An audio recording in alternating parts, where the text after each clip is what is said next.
हरे कृष्णा आप सभी को। आज हम सुनेंगे शिव पार्वती की कथा।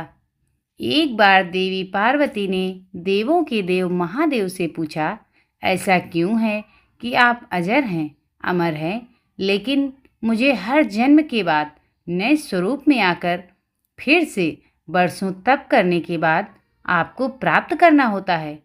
जब मुझे आपको पाना है तो मेरी तपस्या और इतनी कठिन परीक्षा क्यों? आपके कंठ में पड़ी नरमुंडमाला और अमर होने के रहस्य क्या हैं? महादेव ने पहले तो देवी पार्वती के उन सवालों का जवाब देना उचित नहीं समझा, लेकिन पत्नी हठ के कारण कुछ गूढ़ रहस्य उन्हें बताने पड़े।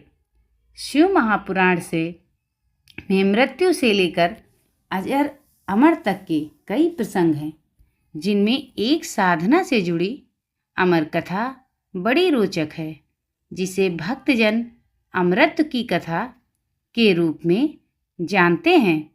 हर वर्ष हिमालय में अमरनाथ, कैलाश और मानसरोवर तीर्थ स्थलों में लाखों श्रद्धालु पहुंचते हैं।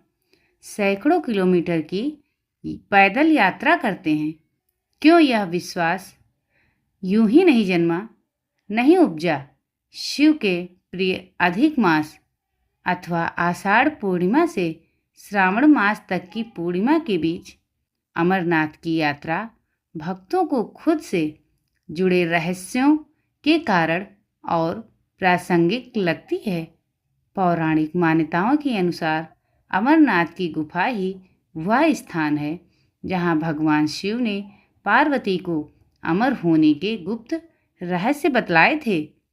उस दौरान उन दो ज्योतियों के अलावा तीसरा वहां कोई प्राणी नहीं था।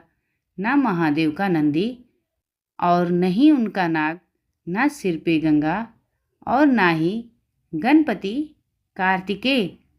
गुप्त स्थान की तलाश में महादेव ने अपने वाहन नंदी को सबसे पहले छोड़ा। नंदी जिस जगह पर छूटा उसे ही पहलगाम कहा जाने लगा। अमरनाथ यात्रा यहीं से शुरू नहीं होती। यहाँ से थोड़ा आगे चलने पर शिव जी ने अपनी जटाओं से चंद्रमा को अलग कर दिया। जिस जगह ऐसा किया गया वह चंदनवाड़ी कहलाती है। इसके बाद गंगा जी को पंचतरणी में और कंठाभूषण सर्पों को शेषनाग पर छोड़ दिया। इस प्रकार इस पड़ाव का नाम शेषनाग पड़ा। अमरनाथ यात्रा में पहलगाम के बाद अगला पड़ाव है गणेश टाप। मान्यता है कि इसी स्थान पर महादेव ने पुत्र गणेश को छोड़ा। इस जगह को महागुड़ा का पर्वत भी कहते हैं। इसके बाद महादेव ने जहाँ पिस्सू नामक कीड़े को त्यागा वह जगह पिस्सू घाटी है। इस प्रकार महादेव ने अपने पीछे जीवनदायिनी पांचों तत्वों को स्वयं से अलग कर दिया। इसके पश्चात पार्वती संग एक गुफा में महादेव ने प्रवेश किया। कोई तीसरा प्राणी यानी कोई व्यक्ति, पशु या पक्षी गुफा के अंदर घुस कथा को ना सुन सके, इसलिए उन्होंने चारों ओर अग्नि प्रज्वलित कर दी। फिर महादेव ने जीवन के गूढ़ रहस्य की कथा शुरू कर दी। कहा जाता है कि कथा सुनते सुनते देवी पार्वती को नींद आ गई और वह सो गई। और जब महादेव को यह पता नहीं चला, वह कथा सुनाते रहे। यह कथा इस समय दो सफ़ेद कबूतर सुन रहे थे और बीच बीच में गूं गूं की आवाज़ निकाल रहे थे। महादेव को लगा कि पार्वती मुझे सुन रही है और बीच बीच में हुंकार भी भर रही है। चूँकि वैसे भी भोले अपने में मग्न थे तो सुनाने के अलावा ध्यान कबूतरों पर नहीं गया। दोनों कबूतर सुनते रहे।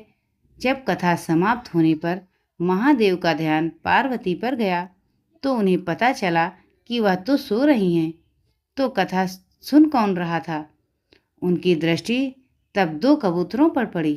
तो महादेव को क्रोध आ गया। वहीं कबूतर का जोड़ा उनकी शरण में आ गया और बोला, भगवान, हमने आपसे अमर कथा सुनी है। यदि आप हमें मार देंगे तो यह कथा झूठी हो जाएगी। हमें पथ प्रदान करें। इस पर महादेव ने उन्हें वर दिया कि तुम सदैव इस स्थान पर शिव व पार्वती के प्रतीक चिन्ह में निवास करोगे। अंततः कबूतर का यह जोड़ा अमर हो गया और यह गुफा अमर कथा की साक्षी हो गई। इस तरह इस स्थान का नाम अमरनाथ पड़ा। मान्यता है कि आज इन दो कबूतरों के दर्शन भक्तों को होते हैं। अमरनाथ गुफा में यह भी प्रकृति का ही चमत्कार है कि शिव की पूजा वाले विशेष दिनों में बर्फ के शिवलिंग अपना आकार ले लेते हैं। यहाँ मौजूद शिवलिंग किसी आश्चर्य से कम नहीं है। पवित्र गुफा में एक और माँ पार्वती और श्री गणेश के भी अलग से बर्फ से निर्मित प्रतिरूपों के भी दर्शन किए जा सकते हैं। हर हर महादेव, गौरी शंकर की जय।